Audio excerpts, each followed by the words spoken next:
Uh, Big ball, fat, making my end. Fucking big killer, hot. Big ball, fat, making my end. yeah. Fucking big killer, hot. 20.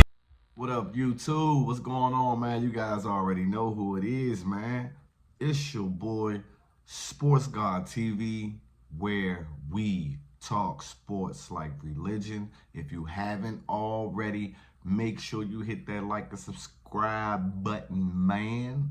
Click that notification bell so you can get notified when I upload. Share the content, jump in the comments. Let's get it cracking. And still, El Mastro, David Benavidez. The morning after. Watching undefeated champion David Benavidez take apart Demetrius Andrade last night there in Las Vegas on the last, can you believe it? The last fight card from Showtime. Wow. What a way to end it off, right? Basically, the fight went how I thought. I did not see the knockout coming. I did not see that. I said that in my last video, but, you know, I gave the edge to David Benavidez. Him being active and Demetrius Andrade not being so active, stepping up to fight a caliber fighter such as David Benavidez would be problems. But Demetrius Andrade, I'm not gonna lie, he came out, gamed the fight, applying pressure, trying to be slippery in different angles. He was up in David Benavidez's face for quite some time. He was throwing a lot of punches as well. I think he kind of sort of tired himself out because with that volume of punching, I haven't seen him as far as volume wise throwing as many punches in prior fights as much as he did last night. And it's like David Benavidez played right into the game plan. You know, basically let Demetrius Andrade get off. Get your shots off. I'm just calculating data, though I'm throwing punches. Feeling your power. That's not bothering me. That's basically how I felt that David Benavidez felt. You know, he felt Andre's power. It's like, okay, it's decent, but it's not affecting me really. And obviously, in a lot of rounds, you can clearly see before the knockdown, Demetrius a little bit off balance. You know, his legs. I'm not sure if it's from the heavy and the consistent movement, because he was moving, you know, on different angles, moving left to right. You know, he'll step back every now and then. Of course, he was coming forward as well. So I'm not sure if all the movement from him, especially in early on, started to take some type of toll on the legs. But, you know, you can see in some spots where, you know, he was a little off balance, especially when David hit him. But to set up that first knockdown, David Benavidez, you know, by Demetrius Andrade being a southpaw, you know, he had that left glove up by that left side of that ear, you know, trying to protect himself from, which ultimately didn't even matter, because that right came straight down the pipe, hit him flush on the button, and absolutely put your man down. And from there, you can see that it started to change. And in some shape, form, or fashion, as the fight progressed, I had a small flashback to after Earl's first knockdown versus Terrence Bud Crawford. It's like the respect level was the same as far as the fighters go. They both mutually respected each other, but at the same time, they are competitors. And you can see David started to turn the heat up. And I'm not saying that he spared him. By no means. He is the Mexican monster, right? But you can see that that fight was trending. You can obviously see where it was going. I mean, the whole world, whoever was watching and tuned in, could see where that fight was going. The corners knew it, and the ref knew it. The ref, clearly in the corner, you can hear the ref say, "Hey, man, I'm not going to watch another round like this." You know, Demetrius Andrade was trying to do some clever veteran type stuff, spitting out his mouthpiece on purpose just to try to buy a little time to get some air, get some oxygen. He wasn't there. He worked himself out, and them shots was hurting him, though he was still trying to, stand tall and then and fight with the Mexican monster. It's just David Benavidez is on another level. And, the corner said, man, just go ahead and stop it, man. And I think that was a great stoppage by his corner. Nice way to step in there. They know they fight it better than anybody. And they knew he didn't have it. He didn't have it. He wasn't ready to fight David Benavidez. You go into a fight, you thinking that, hey man, I'm gonna go ahead and my game plan gonna work. I'm gonna do this and I'm gonna do that to that fighter.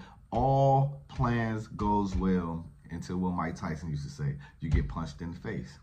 So I believe after he got punched in the face, after he felt David Benavidez's power, after he seen the speed,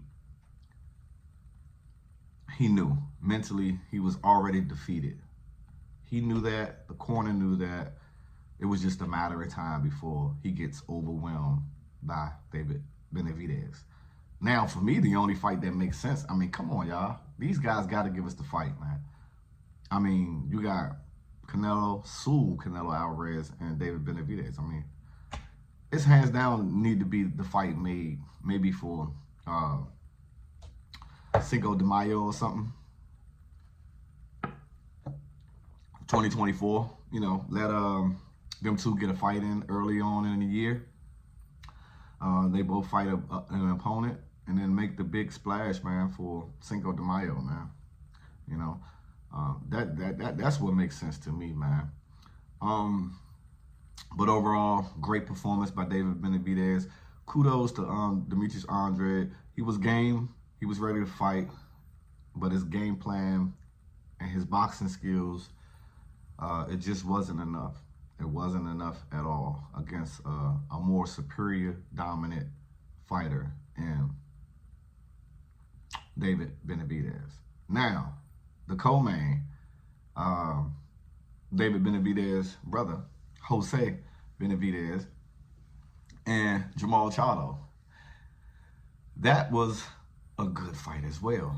I mean, standing toe-to-toe, exchanging. Jose came to fight too.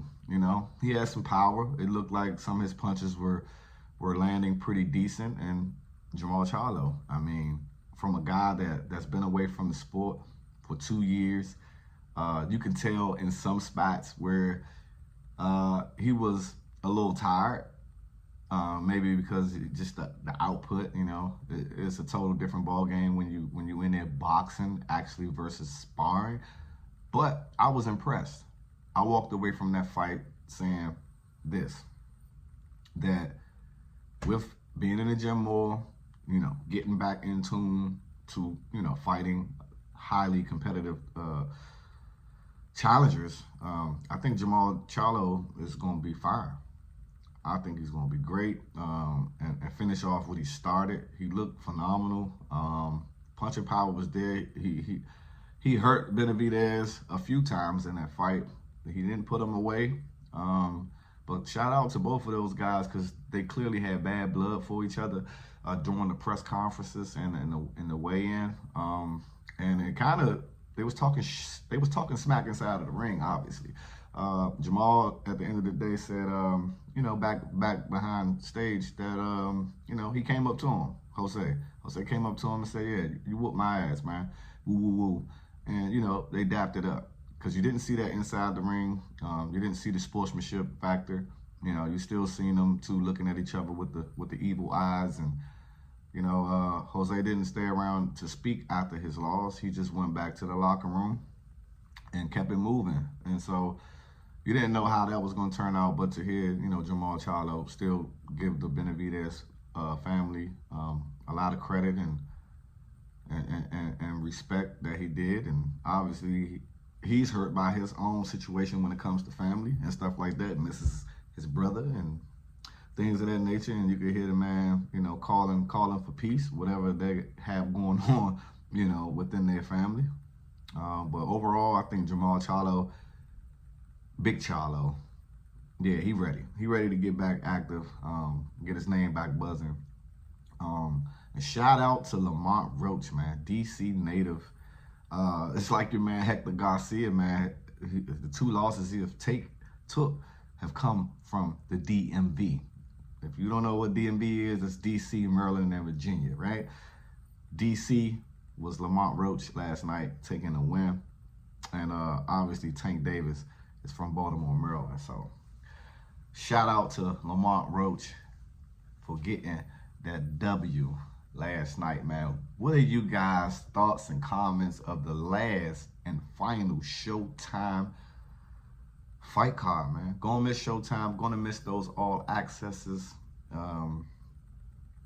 But what are we looking forward to in 2024? Like I said, there's one more mega fight, between Devin Haney and Regis Prograis. But to move on to 2024, as far as boxing go, what fights do you guys want to see?